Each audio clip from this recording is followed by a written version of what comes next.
আমি কিছু তথ্য তোমাদের জেনে বলতেছি। কত বছর ধরে এখানে পুজো করছেন? 10 বছর।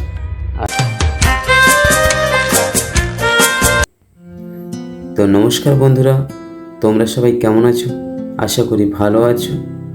এসএইচ ব্লগে তোমাদের স্বাগতম।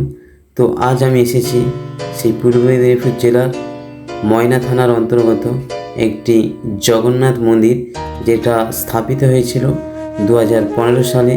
আজ 2025, সেই 10 বছর পুরনো এক জগন্নাথ মন্দির। সেটি কেমন এবং এখানকার যিনি পুরোহিত আছেন ওনার কাছে কিছু তথ্য জেনে তোমাদের দেখাচ্ছি, এবং মন্দিরটি আশপাশের সমস্ত জিনিস আমার ড্রোন ক্যামেরার মাধ্যমে কেমন লাগে সেটা আমি দেখাতে চলেছি তোমাদের। এবং কথা বেশি না বাড়িয়ে তো চলো, লেটস গো।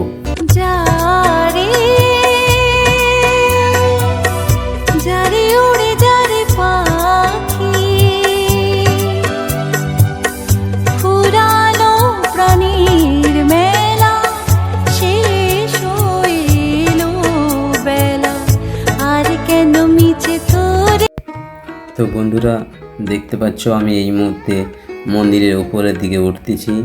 তো দূর থেকে দেখা যাচ্ছে জগন্নাথ এবং বলরাম সুভদ্রা 3 ভাই বোন একসাথে বসে আছে। তো দেখা যাক। তো যিনি এখানে পুরোহিত পুজো করেন ওনার কাছে আমি কিছু তথ্য তোমাদের জেনে বলতেছি। তো আপনার নামটা বলুন। আমার নাম রাধাকান্ত মিশ্র। আপনি এখানেরই বাসিন্দা? এখানেই পুজো বাসিন্দা। আপনার বাড়ি? আমাদের মথুরাপুর বাড়ি। আচ্ছা, ওনার বাড়ি মথুরাপুর। আপনি কত বছর ধরে এখানে পুজো করছেন? 10 বছর। আচ্ছা, এর আগে কে পুজো করতো? আর একজন থাকতো, সেই বাড়িতে আছে। আচ্ছা আচ্ছা, বয়স হয়ে গেছে তাই তো? না না, এ কি আমারই মতো বয়স। আচ্ছা আচ্ছা, আজ তো আমাদের পূর্ণিমা। আচ্ছা আচ্ছা আচ্ছা, থাকেনি। আচ্ছা আচ্ছা, আমি আজ যে পূর্ণিমা পুজোর জন্য উনি বাড়িতে আছেন। আচ্ছা, এই তো এই মন্দিরটি কত পুরনো? এই 10 বছর হয়েছে, তো 2015 সালে হয়েছে। ও, মন্দিরটি প্রায় 2015 সালে উদ্বোধন হয়েছিল। প্রায় আজ 10 বছর হয়ে গেল, প্রায় পুরনো মন্দির হয়ে গেছে। তো মন্দিরটির বিষয়ে আর কিছু বলবো? এই মন্দিরটি কতগুলি গ্রাম নিয়ে হয়েছে? না, এটা তো কলেজ থেকে সংস্থা হচ্ছে। আচ্ছা আচ্ছা, এটা হচ্ছে ময়না কলেজ থেকে তাই তো?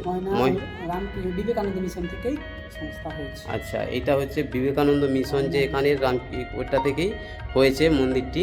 চলো, ঠিক আছে, ধন্যবাদ আপনাকে। তো মন্দিরের পাশে রয়েছে মা সারদা দেবী এবং রামকৃষ্ণ পরমহংসদেব, এবং পাশে রয়েছেন বিবেকানন্দ। দেখতেই পাচ্ছ বন্ধুরা তোমরা।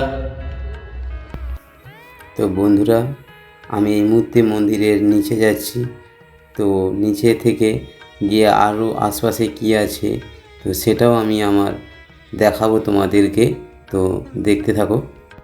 তো বন্ধুরা, মন্দির থেকে নেমে দেখলাম নটরাজের মূর্তি, এবং তার পাশে একটি চাকা, এবং তার পাশে একটি পরী করেছে। তো এখানে দেখতে পাচ্ছি একটি ছাতার মতো, এখানে হয়তো মানুষরা বসে গল্প করে। এখানে রয়েছে শ্রী শ্রী চৈতন্য মহাপ্রভু, ওনারও একটি মূর্তি স্থাপিত করেছে। তো একটু গিয়ে দেখলাম আবারও একটি সেই ছাতার মতো, ওখানে দেখতে পাচ্ছি শ্রী শ্রী রামকৃষ্ণ পরমহংসদেব, ওনারও মূর্তি এখানে রয়েছে। তোমরা বন্ধুরা দেখতেই পাচ্ছ। তো বন্ধুরা, ভিডিওটি কেমন হয়েছে অবশ্যই কমেন্ট বক্সে কমেন্ট করবেন। আমার চ্যানেল নতুন হয়ে থাকলে চ্যানেলটিকে সাবস্ক্রাইব করতে ভুলবেন না, পাশে থাকা বেল আইকন অবশ্যই ক্লিক করবেন। দেখা হচ্ছে পরের ভিডিওতে। তো ধন্যবাদ ভিডিওটি লাস্ট পর্যন্ত দেখার জন্য।